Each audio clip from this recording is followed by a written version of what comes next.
Welcome to EWA's FIN-LYT podcast. EWA is a fee-only RIA based out of Pittsburgh, Pennsylvania. We hope all listeners of this podcast will benefit as we deep dive into complex financial topics that we will make simplified for you. And we hope that this really serves as a catalyst so that you can make the best financial planning decisions for your family and also save time. Welcome, everybody. This week, I'm super excited. We have one of our most successful clients has agreed to join us, and his name is Bryan Liposky. And Bryan and I have been friends for over a decade. Bryan, welcome. Thank you. Thank you for having me on. Yeah, so crazy story how we first met. I remember I was graduating from Geneva College. I was supposed to be studying for my CPA exam, going to Deloitte, and one of my buddies was like, hey, I'm making all this money selling cable. And he explained how much, and I was like, wow, I could pay off my student loans in the summer, which I did, and that's how we met. So share your perspective of that, because I'm sure that's one of your first starts and how I learned you were such a great entrepreneur and hustler. First summer in this industry. And I mean, when I look back to, where I'm at today, it really started throughout that first, summer, first year in the direct sales business. And, my memory working obviously alongside you was Penn State trip. College rush, I think they called it with Comcast, and, signing up all the college students for internet, cable, and, getting to work all the bookstores and, obviously mixing in some good fun in that time as well. But yeah, I mean, when I really look back, I mean, that was the start of something that I probably at the time did not realize where it would lead. Like you, we looked more so at it as like a summer opportunity. I was going back to school. You were, I believe, graduating at that time, studying for your Series 6, Series 7. I ended up going back to school, and then, that kind of took me into a direction for the next year that I was still kind of weighing, hey, is this something I want to do forever? And then I think what really clicked is when I went to Delaware. I went to Delaware, had the opportunity to build a market, and seen the more professional side of the business and, felt a part of something. And, where that really led was, being able to be surrounded by a lot of entrepreneur-minded people, being able to see opportunity to work with, Walmart, being able to work with the college rush opportunities, as well as working with clients on, territory management. And, I think at that time too, we were coming off the recession. It was still 2010, 2011. And there were a lot of people that were just phenomenal talents, graduating from great universities. And, when I looked back, they were making 35, 50 grand a year.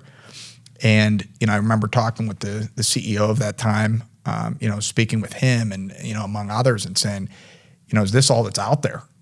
And these were talented people. So what we realized is, let's go on offense. And, we started going after a lot of great, talented people, showing them the opportunity and growing out market share.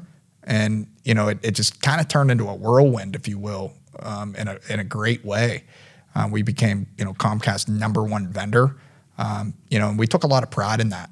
I know a lot of us did. And, I was definitely fortunate to work for, somebody that I considered a mentor, and being able to teach me a lot of the ins and outs of business and, allowing me to experience a lot of other aspects of life too. So yeah, that first summer, where it really stemmed, was pretty awesome to look back, because didn't know where that would turn, but it's gone a good route. No question. Well, now before we talk about, you being in your 30s, being one of the most successful business owners I know, managing hundreds of over 100 team members, and the success you've, helped them bring into their lives. Let's go back to your childhood. What made you, I see you as, one of the most hardworking and entrepreneurial based individuals I've ever met. So, yeah. Bring us early on, what happened in your childhood? What shaped you into who you are today? So I would have to say, a big aspect to our business, is not having turnover. And, what I would always accredit that to is, the neighborhood in which I grew up in. It was so tight knit, whether we got into fights growing up, and I'm talking the group that I grew up with from when there's pictures of us at 1, 2 years old. We were all neighbors. We all lived on, the Diller Ave, if everyone called it. And, we were all athletes. We all played football, we all played basketball, baseball, track, whatever it was. But we were so competitive. But no matter what disagreements, we always, end of the day, we're ended up on the same street hanging out. Played sports together all through, middle school, high school, cheered each other on throughout the college years, spent time, and we're always there, no matter what. And I think that's so deeply rooted in me that, whenever I work with people and get to work with people in business, clients, see people going through a hard time, it kind of takes me back to that root of understanding, and, I will say I was in the middle of that age group, and, there were a group of older, guys that I grew up with that were really good to me and, kept me honest and, kept me out of trouble. And then it was kind of like that mindset of, hey, everything you learn, you pass down. And it's the same way in business. I believe, people should, pass down knowledge as much as they, respect those, that are doing it now and learn from them. So absolutely, that's part of it. The next part, is work ethic. I have to relay to my dad. I mean, my dad worked 6 to 7 days a week, still does. Been with Goodyear, I think 44 years now. Wow. Hard to imagine people staying with companies that long in today's day and age. And, through that, the next aspect of that on the entrepreneur side would be my uncle. So my uncle owned a lot of sports merchandise stores and, had a lot of partnerships with the NCAA and professional sports leagues. So he did, hats, jerseys, T-shirts, and went to all the Final Fours. And, growing up, I'd go to his store, and he ended up buying a storefront on 6th Street, right next to where Oliver Twist is in Pittsburgh. Yep. And, at that time, I think I was 11 or 12 years old, and I wanted to work for him. He took me down and let me be involved in it. But I started seeing people at the corners doing vending. I'm like, well, what's going on here? And at that time, PNC Park, it was newly built, and put into the city. And previous to that, we did Three Rivers. So what my uncle said is, hey, if you want to stand out on the street, you could sell water and peanuts. And from when I was 12 years old, I would go there. And, I always joke here, I then moved my spot up, probably illegally, up to the Clemente Bridge, one corner, and we didn't have a vendor's license for that, at the time. But I was so young, people would just kind of let me be. And at that point in time, I then, really built my hub in front of my uncle's store. And, I would sell water and peanuts out there. And, the summer after, I think when I was 14, 15 at this age, and then especially the driving ages, what I realized was there was opportunity to buy out the market. So I went to all the big lots, and this is where everyone was getting the peanuts from. And my margin on them, I'll still remember, was $2.13 a bag. I sold them for $3. In the stadium, I think there were $7. Mine were bigger, they were better. And I went out and bought out all the big lots in the greater Pittsburgh area. How old were you? 16, 17. I mean, I remember you created a monopoly at 16 years old. Yeah, and I remember the one vendor came over and went ballistic on me. My uncle came out, said he's only 16 years old, and it was a memory that I'll never forget. And I didn't, back down. I was like, hey, buddy, this free country, I went out and I built relationships with the store managers. So when they'd get these shipments in of these peanuts, they would call me. We would go and get them, help if, I was playing baseball at the time. So maybe sometimes my mom or dad at night would go drive, pick them up, my uncle. And then at that point in time, we'd go up Sam's Club, buy the water. It was like 87 cents profit margin, on that water, and I still remember that, to be able to sell. And again, in the stadiums, it was like $3, at that time. And I was selling them for $1. So I always seen a need, and this drives back to the cable side of the business. This drives back to what I did with water and peanuts and what I do now in solar. I look for opportunities where the product already exists. You could just actually help people save money while also making money and it being fair for both parties. Cable, people already had it that we were speaking to. You remember, we were saving them money. We were able to save people during a recession $1,000 a year to somebody that might only be taking home $30,000 a year. I think that's pretty awesome. Yeah. absolutely. You know, I remember, we were basically, to put it in context, we were getting people to switch from Verizon, which is the hot thing at the time, back to Comcast. And obviously people were mad at Comcast because of customer service or whatever. And so we had this special deal. We'd get them like $90 a month for the triple play.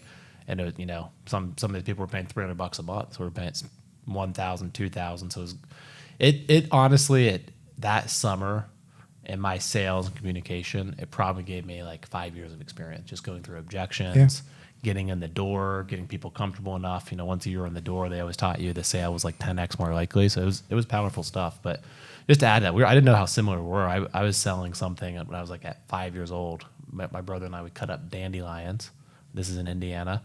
And I don't think my parents could afford a haircut back then, so we had like these bowl cuts. So if you see a picture of me, the first thing you'd ask is, I didn't know you were Amish. Were you Amish? I had that question like 1,000 times. But so I think people just felt sorry for us. They bought these dandelions for like 4 cents. You obviously had it much figured out because people actually needed peanuts and not dandelions. But that's cool stuff. Yeah. Well, let's go right into where you are today. You've gone through some rebranding. So lifestyle. Give us just a high level overview.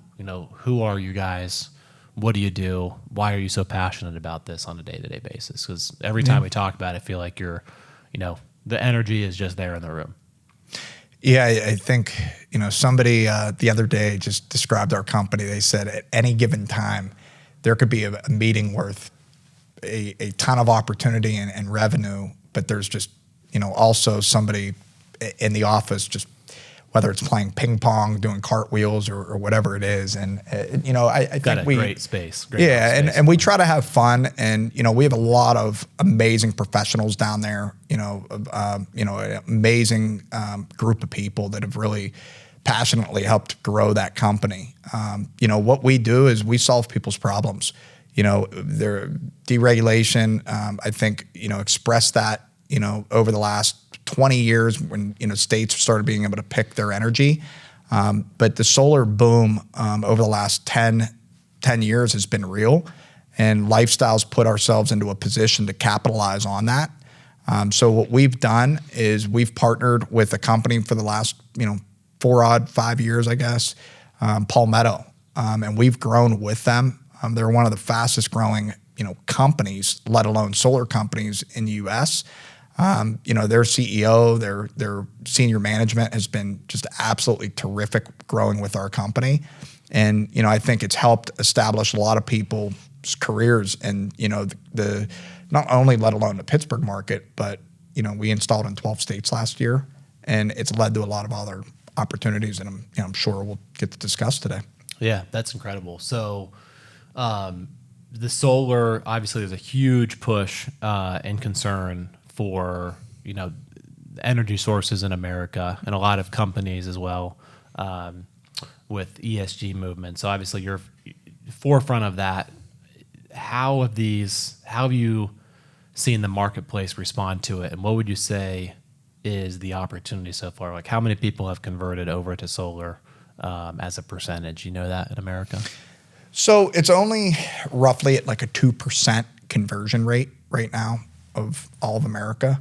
I mean, there's still. Are you serious? Yeah. 98% of. Yeah. And Matt, you have to remember, there's so many new homes being built in America every year. So that stays at 2%. Yeah. So that's crazy. And that's why there's other areas of the industry that I'm very happy to see are growing, and a lot of people pushing for changes. I seen an article the other day that, our school system, Pennsylvania schools, adding solar to their rooftops would be a phenomenal way to create more renewable energy. Couldn't agree more. And, that's what's exciting is, when I started in this space to seeing where it's grown and, adopted to today, people are just so much more receptive on all sides of it. People see the benefits, whether environmental, whether financial, whether technology-based. So it's a industry that's here to stay, and it's something that has created so many jobs. And, it's, I believe, a myth that it's taking away jobs, because in a lot of facets, it's, the utilities are still needed. They're operating with the net metering policies in so many of these states. to being able to allow solar to work. So both sides are needed, and for many years to come.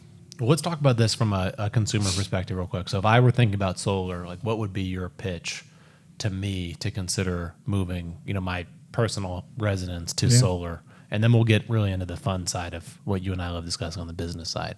To cut right to it, Matt, I mean, if you're a homeowner, let's say your average electricity bill right now is $100 a month, we would come in there with a price point anywhere from, $80 to $110, depending on the sunlight hours your home's able to get and the offset.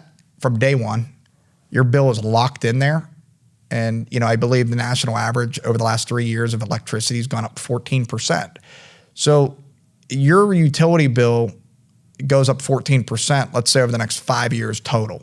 You're now at a 114 with your utility, where if you signed up with solar, you'd still be at 80 or $110, wherever you got locked in at. So you never have to stress the pain points that homeowners do when these utility rates change. And my standpoint is always going to be simple. When your utility rate goes up, the one utility that we work with, 33%, their rate just went up, okay? 1 year, 50%, a Ohio utility just went up, pretty substantial. So when you look at that, you can't go into your employer and say, hey, I need a 50% raise on 2 hours pay a week, to make up that gap. It doesn't work that way. So, I think with growing inflation, it's allowed a lot of, Americans and, people all over the world to recognize if they could lock in their rate into anything that's also doing good by the environment, it's a no-brainer. Do I owe anything up front for that, or is that a payment? So no.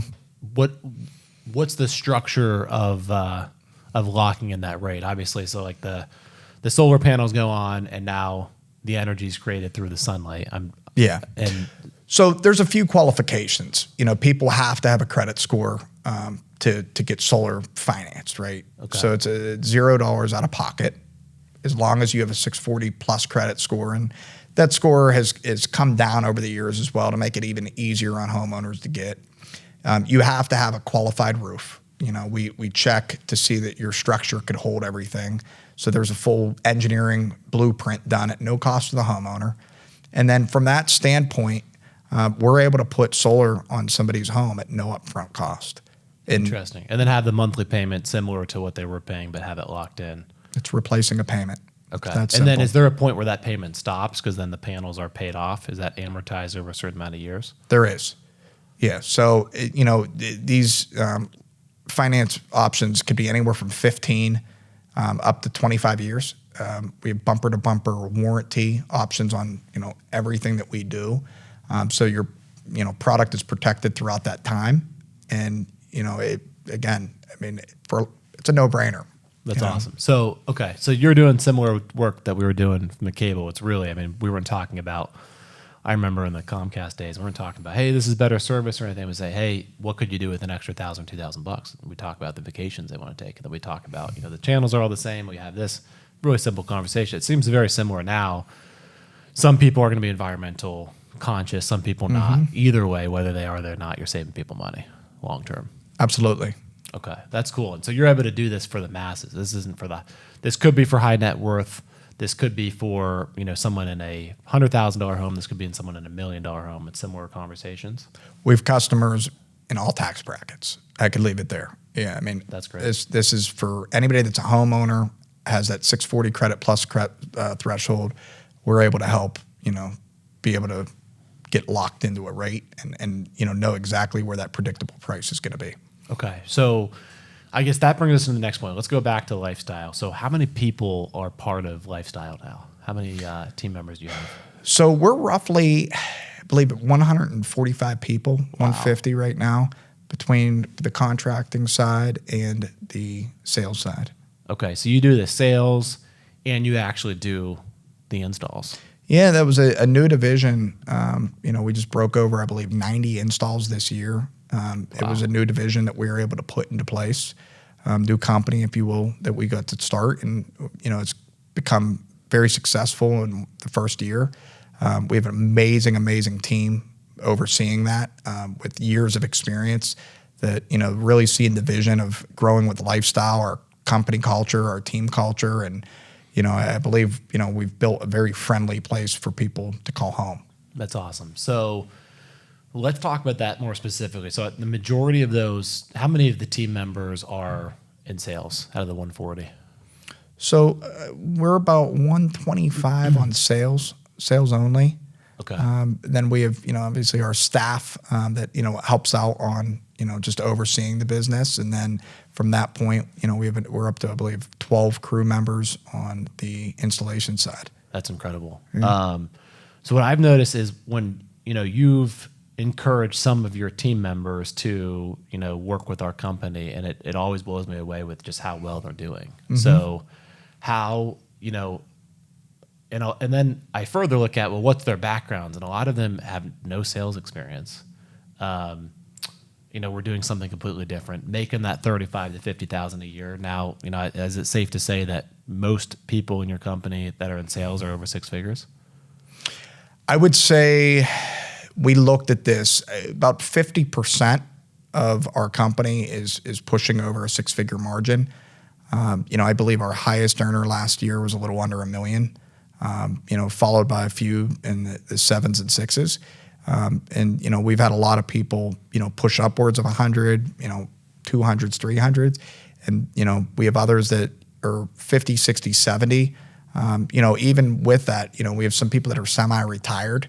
I think a great story is, we've, I believe, 2 retired school teachers. One of them was a science teacher. Wow. And I believe made about $70,000 last year, and this was a position I believe, he had mentioned he would do for free, just super passionate. He just loves talking to people and saving people money. Passionate about renewable energy. Oh, okay. Yeah. Just That's crazy cool. passion. And, and that's where I think it's awesome to see, we're very strong on, speaking to our homeowners when we get into that home on our why. Why do we do this? Why are we in their home? And individualizing that. And, we have so many different voices and personalities as a company. So, being able to understand why people are doing this, whether it be, the money side and capitalizing on an industry that, the government and many of these states are pushing on, or the environmental impact that it's pushing on, the price protection that it's pushing on, and being able to really drive that why home inside these homes is just incredible. So what's incredible to me, I'm just sorry, I'm so focused on these numbers. Like, well, you see it. Yeah, well, I see it, and so I know it, and so I have inside scoop inside. So 50% of your salespeople are over six figures. So how do you do it? How do you train these people? How do you motivate them? That's all commission, right? So the reason I ask is I think there's somewhat of an epidemic out there with inflation, and a lot of people that they go to school and take all this school debt, and then suddenly they're stuck in a job that they'll never get out of school debt with. Mm-hmm. So this is obviously something, you have a lot of college graduates. You probably have some people that have just, straight out of high school. So talk to us about the culture and how long is the training program? And I guess just how do your people do so well? I mean, is it the culture? Is it the training? Do you have a selection process where you can weed out who's motivated, who's not? What's your secrets? All the above, and I'm happy to kind of walk through that. So we do have full-time recruiters. We always want recruiters that have actual industry experience. So they're recruiting people in, and they know what they're talking about because they've done it. So they're giving, real life experience and feedback. So when people ask questions, what's the job going to entail? They're honest and they give their opinion on what they've done to that. Now, we go through a 2-round interview process where we are very strong in vetting out candidates that, are not going to be a good fit for them, first and foremost. Mm-hmm. Big believer of, not recruiting people in that is going to benefit the company or the people hiring them, but we have to be the person first benefiting them. Second to that is our managers make the final decision. They do the final interview, making sure, the culture is a fit, making sure that, the opportunity is a fit. And from that, they're put on to, what I believe is one of the best solar sales trainers in the industry. You know, our director of sales training is just phenomenal. Is that Dennis? It's Jesse Burke. Jesse Burke. Okay. Yeah. So Jesse and Dennis would attest to that. I mean, just is incredible. And, you know, when he runs his training, he takes pure passion in it, you know, from tonality to his presence, to his passion. And, you know, I think he's been a big aspect, you know, to that training platform. You know, it's week one, you know, we have virtual training. You know, we put people onto a Zoom. It's, you know, first day is getting them all set up with our company tools, understanding our company, our culture, you know, who's who. And then from that point, you know, Tuesday, they're going to go out and do field observation with people that are proven earners here. So shadowing someone actually doing the sales. Yeah. So they're going to get That's to cool. physically see either sales or actual canvassing, you know, shadowing events, whatever it may be. And from that point, they're back with Jesse Wednesday and Friday. And then they're with Jesse for the first 9 weeks of their time here. So they get to go onto a rookie training ongoing, get feedback, be able to have a safe place to ask questions every week, you know, where they are among all other rookies and, you know, feel comfortable asking, you know, the one-off questions on how to log into something or, you know, how to add a cosigner and, you know, then go to their supervisors for the areas where they want to be able to continue to grow. And, you know, through that, you know, we do a graduation, you know, presentation for them, Jesse does, and, you know, they're in it. And, you know, we've seen a big step up in, you know, those, you know, rookie energy consultants coming on board, along with those that were in the solar industry already and came over even into leadership day one. And them going through our training, they said they've learned more through our full training and company meetings, you know, than the time then when many of them have been owners of solar companies. Wow. You know, because there was just gaps that they weren't understanding. And, you know, I think that is the compounding effect. You know, when company grows, you know, and I look back when a company is 10 people, you don't learn as much when it's only 10 people because there's not as many problems to learn from. Where you get up to 100 plus people, we have problems every day that arise.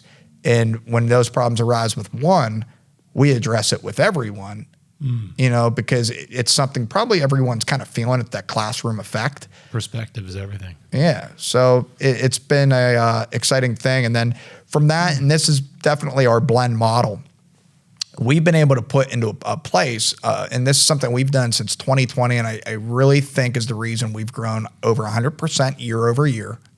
We make sure a leader is with a new hire for their first 6 to 8 deals, depending on their learning curve. And what that's done is helped a lot of people work with confidence that the work they're doing as far as prospecting, they're going to be able to have people help explain the process well enough to solidify it into actually getting installed.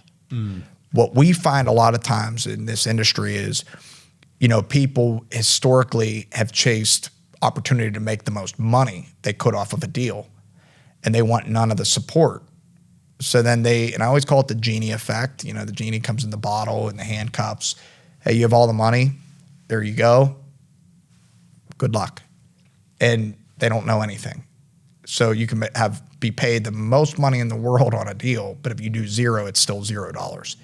And then they come over and they realize quickly, you know, the model is built, you know, and I always say like a Ferrari's engine, we're built to move forward. And we have a lot of effort put into what makes it beautiful, you know, whether it be the sound of that engine or the power. So that's incredible. Mm-hmm. I've always heard you need to tell team members things 7 times for it to really go through. So that 6 to 8 is right in line with, you know, making sure they have the reps, the objections, and the confidence to get things done on their own. Well, incredible culture you've built there. So let's talk on the business side. So we've had many, you know, financial planning meetings, and you've built such a high growth, incredible company. You know, we've talked about how easy it would be, you know, to sell the company, and for you and many others to be financially independent for life. So your answer is always the same. I'm going to ask it to you for public to hear. Why do you say no to that? I think it comes back to that childhood, right?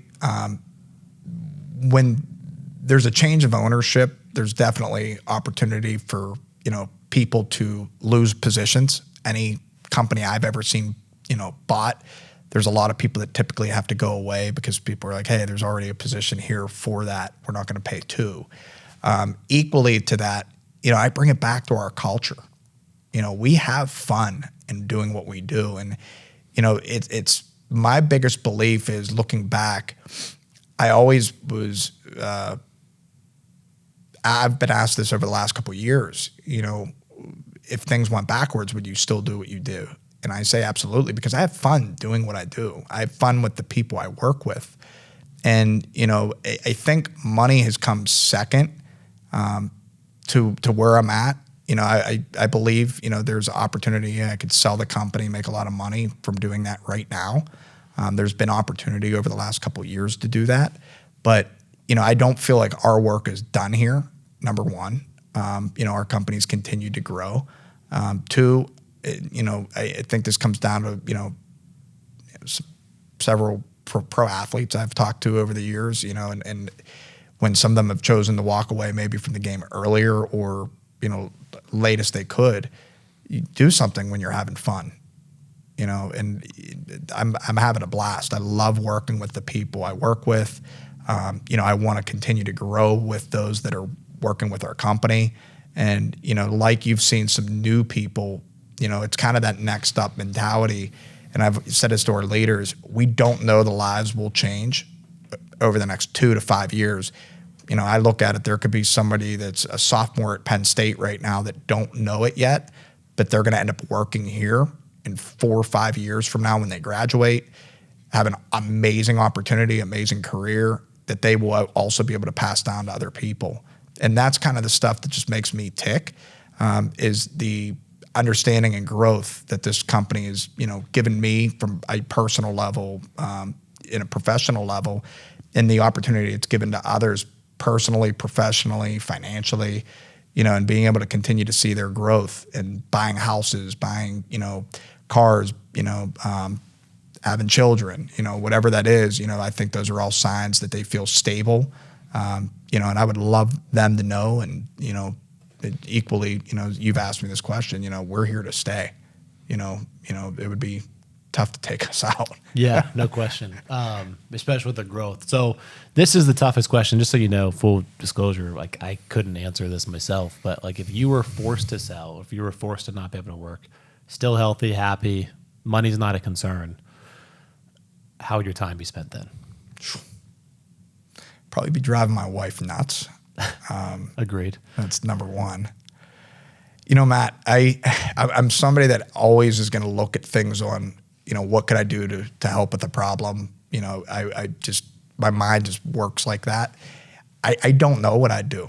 I mean, I have some interests, some hobbies, but those last about 2 days. And I always bring it up. I tell my wife, when I was just in Aruba, and I think after 48 hours of being there, I'm ready to go home. Like, it's like, I got the experience. I'm on the beach. I got to see the water, got to go in, got to go to the pool.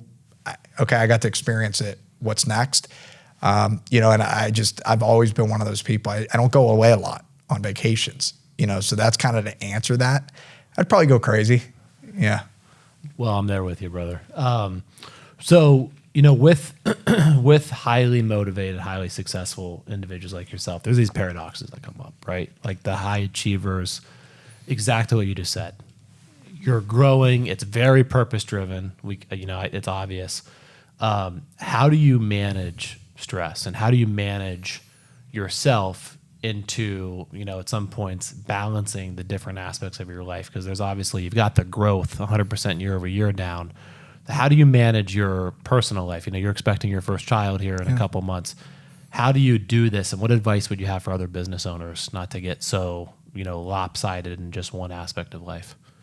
So first and foremost, I would say find outlets that are also additionally CEOs, and I feel even in this case, you've been one of those outlets, the other people that are likely going through some of the same pain points or have gone through.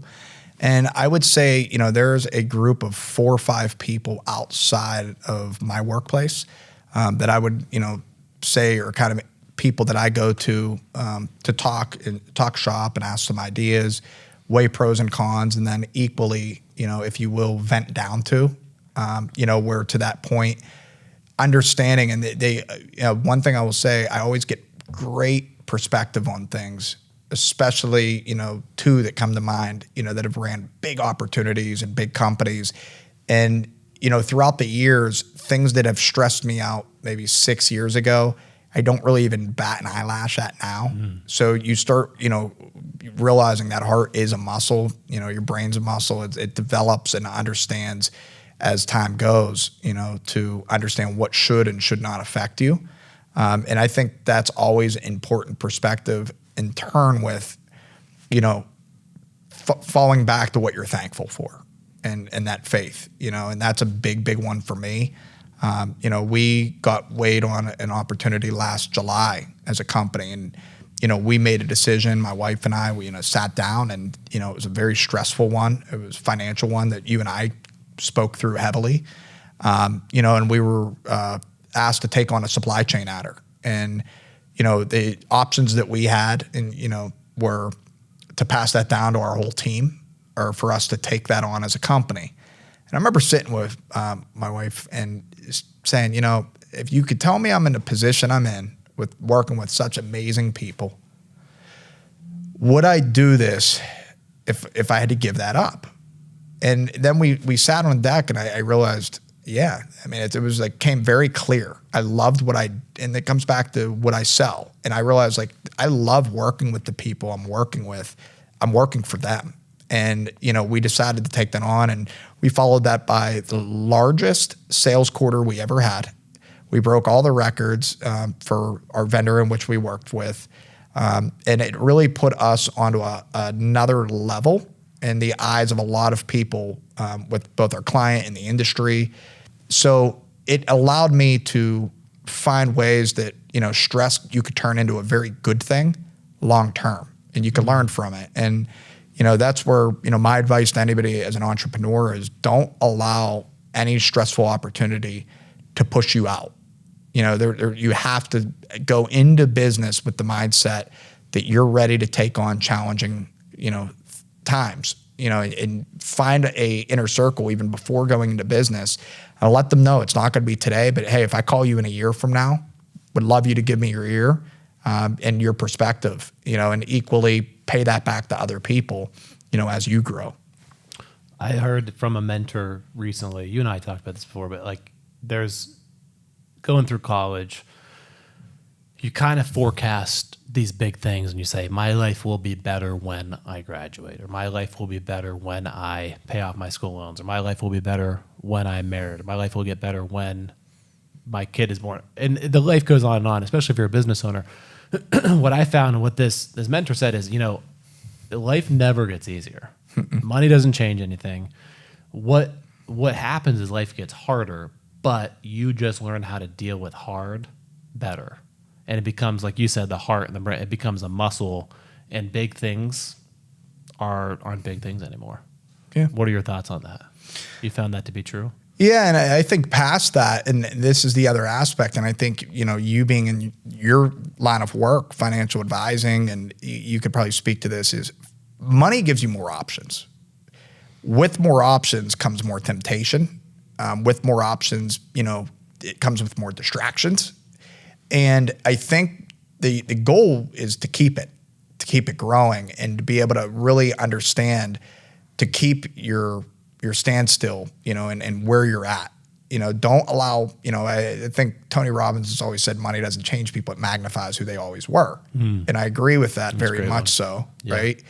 And, that's where I would say I've always still, my tight-knit group of friends I grew up with, they're still my tight-knit group of friends. There's opportunity, and I think I see a lot of young entrepreneurs, they find success, let's say, in the city of Pittsburgh, and they want to go get a penthouse in Miami right away. And they leave where they found their success because of their temptation for a better life or a better this. And then they find that things go backwards where their income came from. And then they're, caught juggling, if you will. How do you stay so focused both on a personal level and a business level? Because there's opportunities every day. There's purchases you can make every day. So do you have some kind of strategy or system in place when business opportunities come in, whether you know it's a yes or a no? So it depends what it is. So I'm very, very hardened on listening to business opportunities unless I know somebody that is in my inner circle or somebody very valid is in that business opportunity. Otherwise, I a lot of times will view it as a distraction from a growing company. I think the best investment, and you know this, that you can make is your time. Mm-hmm. You know, money could always be made up, but time cannot. And, you know, I've learned from other people's mistakes maybe where I've seen them find opportunity, you know, and let's say it was lifestyle, I found opportunity. And I would say, well, if I'm making this opportunity, I could go start a whole nother company, a whole nother industry and start, you know, presenting half my time there, half my time here. Well, lifestyle goes backwards by 50%, and that company grows by 100%, but 100% growth of a new business might be minimal revenue. Mm-hmm. 50% decrease at a higher revenue business could become to the point where it puts you out of business. And that's where I'm very, very honest with where I'm giving my time and very structured in that way, Matt.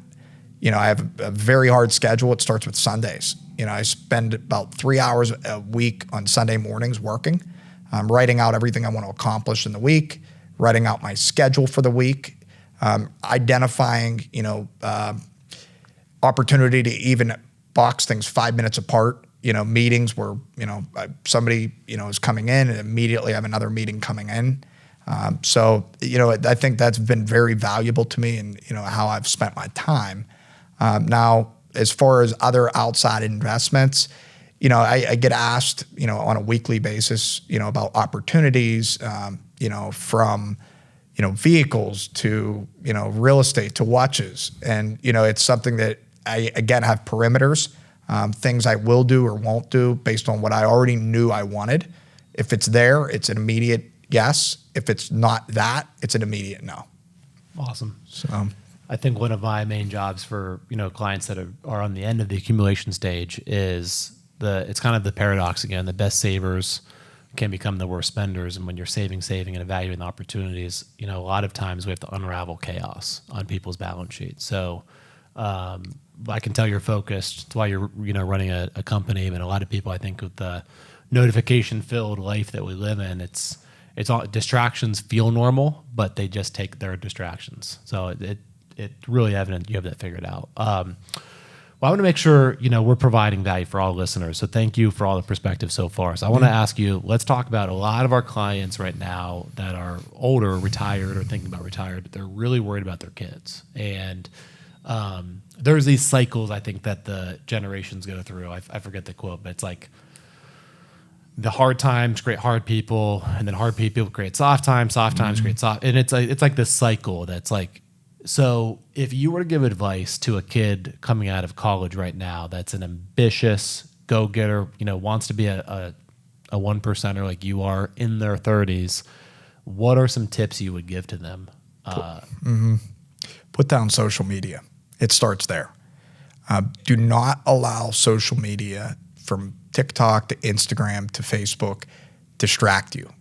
I think in a lot of that age group, this influencer mentality has, created a lot of people to want to go jump into whether it be self-help seminars with people that are not established, to wanting to jump into, creating 3 businesses because drop shipping is the next boom, but they don't know what they want to get into there. They don't have a business plan.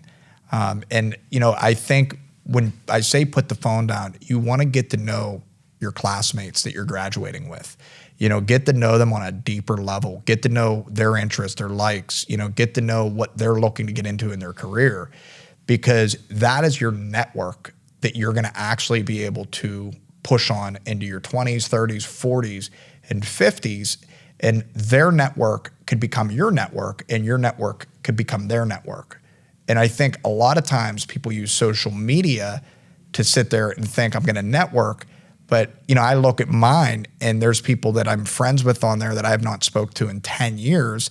And if I had reached out to them for business or, even to maybe go get, something to eat for dinner, they would be like, why am I messaging them?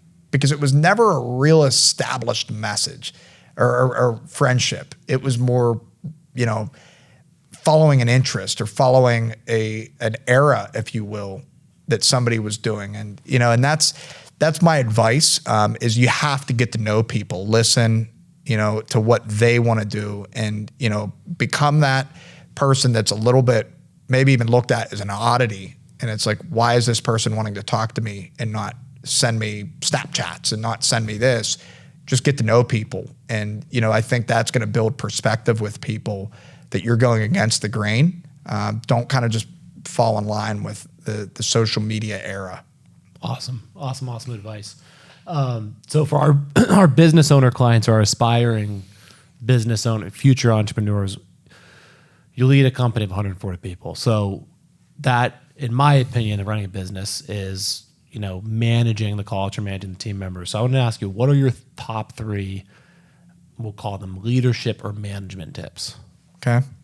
So number 1, do not outgrow yourself. So this is this is also a mistake I see a lot of people make, that are, mid-20s, early 20s, they find success in sales. They want to immediately jump up to the highest level of leadership or open up their own business. Because you're very good at sales does not mean you know how to balance a business, does not know that you understand taxes, does not understand that you know insurance. And there's a lot of other things that are going to pull you away from the time in which you spent being good at that. Which takes me to my next step is, leadership and ownership and entrepreneurship tips is be funded well enough for where your business currently is. You do not have to compare yourself to a Tesla, or an Apple. You're not going to go get billions of funding overnight, but you could start a business with, a few $100,000, depending on the industry, maybe $50,000 to $100,000, and start gradually and be self-employed, be on the grind with your team, your staff, if you will, and embrace it, and then allow your business to grow at the right pace. Do not try to go from 1 person to 80 people overnight, because you're going to have a lot of bad practices that are going to just sweep away your business. You have to have, systems, and that's the 3. Have systems in place, and kind of goes back to tip 1. I think people go to college, university for 4 years or 5 years, or they may work at a company and learn from people. If you're in a new industry and you do not have established, principles in that industry, you're going to want to work somewhere where you could use their money to learn, right? And be able to establish those principles and perimeters. And then after that, Matt, you could go out and learn how to maybe start in another industry or go start in that industry, or you have an opportunity to work your way up in the company to go show so much value that, there's a lot of business owners out there that would say, hey, I don't want to lose you. I'm willing to, give you equity to stay here because of what you've brought to the table. So that would be my tip. I should say 3 tips to, new entrepreneurs looking to enter that space. Awesome. Incredible. So Bryan, a lot of people see, successful person like yourself, and I think a lot of people think it's easy, and they see the top. There's this, I love this visual. It's like this iceberg, and underneath the water is like 10 times deeper of all the issues and problems and stresses. So I just wanted to ask you, like, what led you to where you are? Like, what were the almost, this could have gone a different direction moments that you had to go through leading up to lifestyle? Because I know you've been through multiple opportunities before you ultimately decided, I can't take this anymore. I'm starting my own business. And you didn't care at that point what the risk was, what the ramification was. It was kind of like burn the ships and we're all in.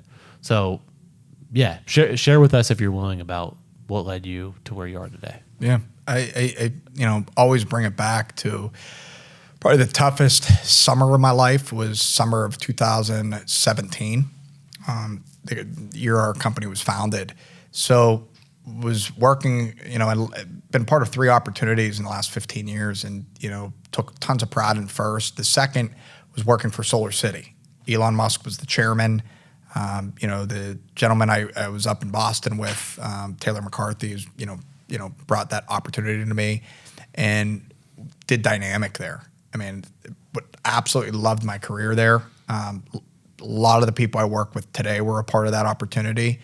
And, you were crushing it at that point, right? Yeah. So like what happened? I think the last month we were like, our business was 50% of the entire East Coast that I was overseeing, like business at that time. And, at that point, we were all asked to get onto a Zoom call, and the CEO of the company was, I think, took about 20 seconds to just let everyone know they're deactivated and the entire division was no longer part of Solar City. And this was after Tesla acquired Solar City.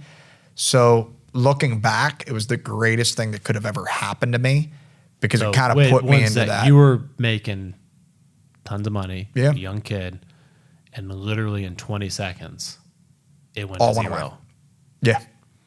And I remember calling up my supervisor, and he was, letting me know, hey, I'm already on my way to a competitor to meet with their CEO. And, I found this out about 30 minutes ago. And it become a, if you will, recruiting frenzy for all the competitive solar companies and industries, because at that time, Solar City was the titan. We were the giant.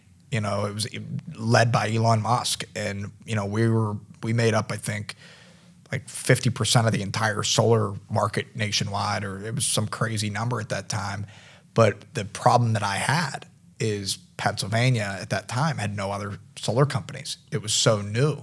Interesting. So, I went to New York. I met with about 3 companies. It was a group of about 10 of us that went up, and we heard everyone's, pitch on why us. And then we went out to Utah, met with more solar companies, and I was just at this point exhausted, trying to unravel what in the world, why did they lay off 5,000 people, overnight. And at that time, we ended up all going to one company. They had offered us a hefty amount of money to go, and it was a amount of money that overnight will probably bring me back to why I would not sell.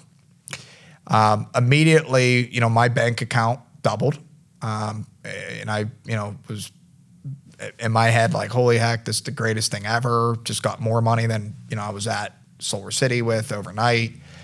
And then I that summer went through the most stressful summer ever. There was no solar brought to Pennsylvania.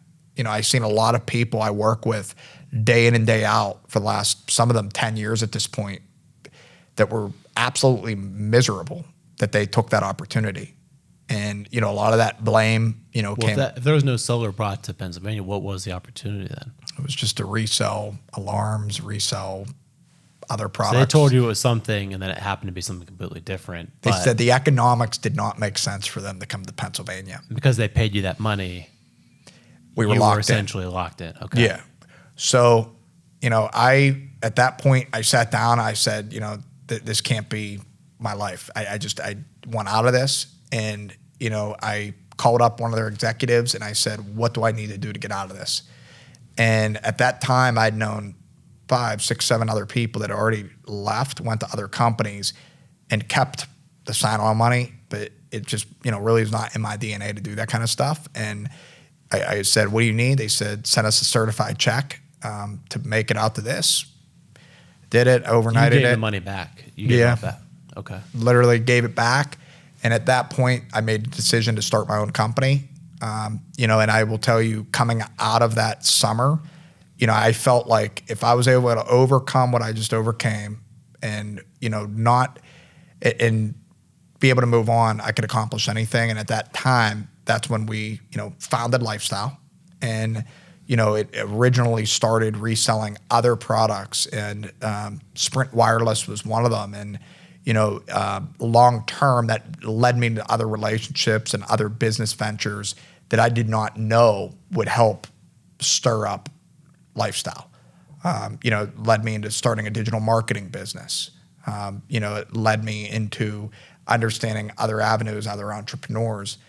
So at that time is when we got called, I think, a year and a half, 2 years into the business or something. And we were asked, would we be willing to take on a solar company to come to Pittsburgh at that time? And, we didn't want to seem too desperate, and we were, absolutely, if everything works out right. So we actually flew down to Charleston, Palmetto's headquarters, and, met their CEO, met other couple of team members. We felt the synergy was right. And at that time, we started hitting the ground running. We didn't really skip a beat. And, that's where I would say 5 or now 6, 7 years later, we grew into, we're their largest vendor, one of the largest solar sales vendors in the country. And, now I've grown into operations. So, when I look back, if I would have just kept the money, put my head down, and just been miserable with what I was doing, a lot of people would have done that, because, the money was substantial, especially at that time. But it was the best decision, Matt, I could have ever made to go start a business and give that money back and, understand what I want to create. And, to that, at the first question you asked, I mean, selling the business, it brings me to that same point. I made a decision once over money. I would not do it again. And I think that's the movie Moneyball. I think that's, also said in that movie, where he says, I made one decision in my life over money when their GM of the Oakland A's passed up working with the Red Sox. That it would have made him the highest paid GM in sports at that time. And he said, it was that loyalty. And that's the loyalty that, I have to my team and, wanting to work with them and seeing their careers grow. If I'm able to do something, I want others to be able to do it as well. Well, it's crazy how the bad experience for the right person shapes the good and what you create in the future. I mean, the bad experience of that money being thrown and then the control, and then when you recruit someone, you tell them the good and the bad of the job. They know what they're doing before which is incredible. And I think what I took from this, several things. I think the loyalty. I don't think you've ever burned a bridge in your life, and as such, you've had all these contacts that fit together in a puzzle piece to create the success that you've had. But there's no such thing as a wasted job or wasted time. I mean, I think every skill set you've learned from the opportunities you had leading into starting your own company, as you said, just have such direct correlation. Mm-hmm. You're leading 140 people, but you've also been on the ground in a sales role before, so you can relate directly to those people. You've had the business experience and mentors. So I think that's just so important to highlight very clearly, because a lot of people want to find the right thing at the right time and just want to jump right there.